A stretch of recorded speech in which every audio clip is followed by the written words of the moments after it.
नमस्कार, मैं रचना शर्मा। चढ़ती कला डैम टीवी देख रहे सभी दर्शकों का स्वागत करती हूं। आप देख रहे हैं टॉप 10 न्यूज।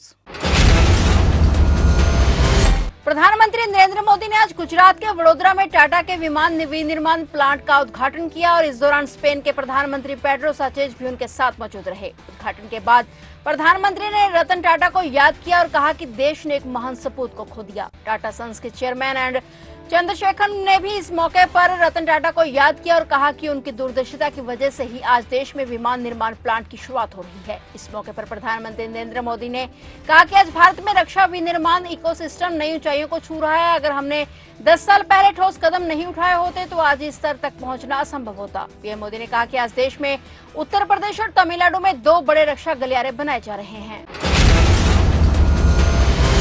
श्रोमणी गुरुद्वारा प्रबंधक कमेटी के अध्यक्ष पद के लिए आज चुनाव हुआ। हरजिंदर सिंह धामी ने अध्यक्ष पद जीत हासिल कर ली है और धामी को 141 में से 107 वोट मिले हैं। धामी लगातार चौथी बार प्रधान चुने गए हैं। अध्यक्ष पद की दूसरी उम्मीदवार जागीर कौर को हार का सामना करना पड़ा है। शेद के बागी गुट सुधार लहर की प्रत्याशी बीबी जागीर कौर को केवल 33 वोट पड़े, 2 वोट रद्द हुए हैं और वहीं रघुजीत सिंह विर्क को सीनियर वाइस प्रेसिडेंट चुना गया है। इसके अलावा बलदेव सिंह कल्याण जूनियर वाइस प्रेसिडेंट और शेर सिंह मंड जनरल सेक्रेटरी बने हैं और शैयद बादल गुट का एसजीपीसी चुनाव जीतना श्रोमणी अकाली दल के लिए बहुत बड़ी जीत है। इस जीत के साथ शैयद को प्रदेश में अपनी सियासी जमीन बरकरार करने के लिए बहुत बड़ी मदद मिलेगी।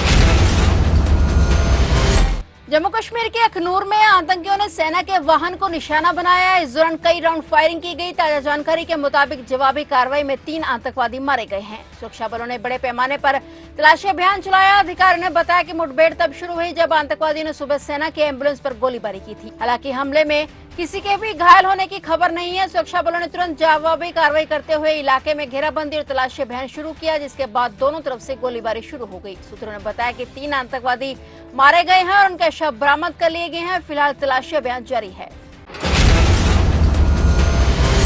बिहार के पूर्णिया से सांसद पप्पू यादव को अलग अलग 2 गैंगस्टरों ने धमकी दी है। सांसद को लॉरेंस बिश्नोई गैंग के गुर्गों ने धमकाया है। कहा है कि टीआरपी कमाने के चक्कर में ना पड़ो वरना रेस्ट इन पीस कर देंगे। बता दें कि इसी गैंग ने मुंबई में एनसीपी नेता बाबा सिद्दीकी की हत्या की भी जिम्मेदारी ली थी। बाबा सिद्दीकी की हत्या के बाद पप्पू यादव ने लॉरेंस बिश्नोई को चुनौती दी थी। कहा था कि अगर कानून अनुमति दे तो मैं 24 घंटे में इस 2 टके के अपराधी के पूरे नेटवर्क को खत्म कर दूंगा। इस घटना के करीब 13 दिन बाद अब पप्पू यादव को जान से मारने की धमकी मिली है। सांसद पप्पू यादव ने पूर्णिया रेंज के डीआईजी, एसीपी के अलावा डीजीपी को भी शिकायत की है और सुरक्षा की मांग की है।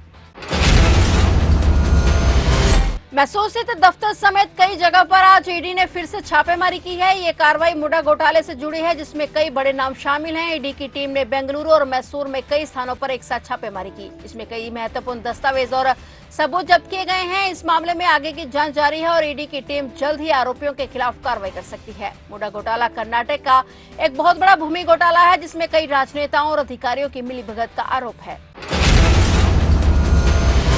उत्तर प्रदेश के मुख्यमंत्री योगी आदित्यनाथ आज धर्मनगरी में पहुंचे। सीएम योगी डेरा गरीबनाथ सरस्वती पीठ पिहोवा में आयोजित कार्यक्रम में शामिल हुए। इस कार्यक्रम में हरियाणा के मुख्यमंत्री नायब सिंह सैनी भी शिरकत करने पहुंचे। कुरुक्षेत्र के सरस्वती तट पर डेरा सिद्ध बाबा गरीबनाथ मठ में चल रहे 3 दिवसीय आठमान 32 धुनी एवं खडाल भंडारे में आज यूपी के सीएम योगी आदित्यनाथ ने शिरकत कर भंडारे और विदाई के साथ इस कार्यक्रम का समापन किया। कार्यक्रम में 50,000 से अधिक संत महात्माओं ने भी हिस्सा लिया।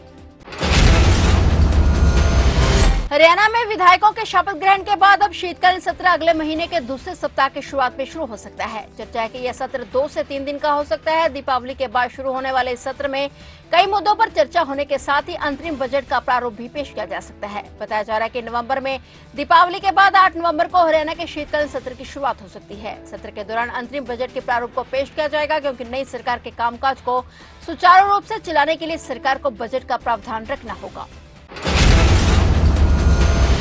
देश इस समय बम विस्फोट की धमकियों से परेशान है। अब तिरुपति के इस्कॉन मंदिर को भी बम से उड़ाने की चेतावनी दी गई है। धमकी मिलते ही पुलिस और मंदिर प्रशासन में हड़कंप मच गया। तुरंत ही फायर ब्रिगेड, पुलिस टीमें, बम निरोधक दस्ते और डॉग स्क्वाड के साथ मंदिर की हर जगह तलाशी ली गई, लेकिन मंदिर परिसर में कोई विस्फोटक नहीं मिला। इसके बाद मंदिर की सुरक्षा को और बढ़ा दिया गया है और हर आने जाने वाले की कड़ी चेकिंग की जा रही है। महाराष्ट्र विधानसभा चुनाव के लिए भारतीय जनता पार्टी ने अपने 25 उम्मीदवारों की तीसरी सूची भी जारी कर दी है। अब तक बीजेपी ने कुल 146 उम्मीदवारों का ऐलान कर दिया है। पहली सूची में 99 और दूसरी में 22 उम्मीदवार शामिल थे। महायुति गठबंधन जिसमें बीजेपी, एकनाथ शिंदे की शिवसेना और अजित पवार की एनसीपी शामिल है। उन्होंने 228 सीटों में से 260 पर उम्मीदवारों का ऐलान कर दिया है और अभी भी 28 सीटों पर उम्मीदवारों का ऐलान बाकी है। बीजेपी के 146 उम्मीदवारों के अलावा शिवसेना ने 65 और एनसीपी ने 49 सीटों पर अपने प्रत्याशियों के नाम घोषित किए। केरल की वायनाड सीट पर उपचुनाव का कांग्रेस महासचिव प्रियंका गांधी ने अपने लिए आज सोमवार को प्रचार किया। इस दौरान उन्होंने रोड शो भी किया और बाद में एक जनसभा को संबोधित किया। प्रियंका गांधी ने अपने भाई और लोकसभा में विपक्ष के नेता राहुल गांधी का जिक्र करते हुए लोगों का धन्यवाद किया। इस दौरान उन्होंने केंद्र सरकार पर हमला बोलते हुए कहा कि बीजेपी सरकार के कारण समुदाय में भय, अविश्वास, गुस्सा व्याप्त है। इस दौरान प्रियंका गांधी ने वायनाड के स्थानीय मुद्दों जैसे मेडिकल कॉलेज, जंगली जानवरों की समस्याओं का भी जिक्र किया। फिलहाल टॉप 10 न्यूज में इतना ही और नए समाचारों के साथ फिर से हाजिर होंगे। तब तक के लिए देखते रहिए चढ़ती कला टाइम टीवी।